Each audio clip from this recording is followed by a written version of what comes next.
5 years ago, I sat down with my journal and I wrote something that at the time felt kind of wild.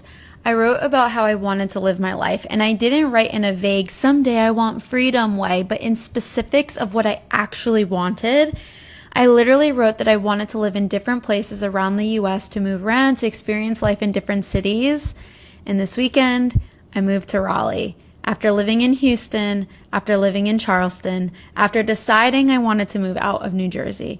I'm living exactly what I wrote down in that journal 5 years ago. And honestly, it makes me emotional in a way I can't really fully explain. And not emotional because I manifested what I wrote down, but because I know this. It didn't just happen. It wasn't like opportunities randomly fell into my lap and I just skipped off into this dream life.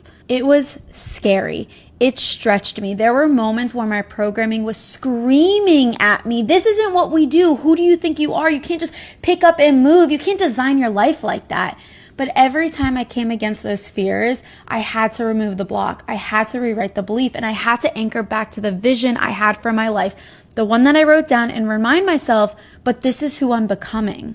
And that's what Limitless is at its very core. You set the vision, you hold it as your North Star, and then piece by piece, you remove every single thing that tells you it's not possible. And when you hit a block, that's not a sign you should quit. That's a sign that there's something in your subconscious that's ready to be rewritten. That's the process. That's the framework. And once you know how to do it, you can apply it to anything in your life over and over and over again. And this is why I created the Becoming Limitless Bootcamp. Because living the life you love doesn't happen by accident. It doesn't just happen on autopilot. It happens because you choose it, you create it, and you learn how to remove everything that stands in the way.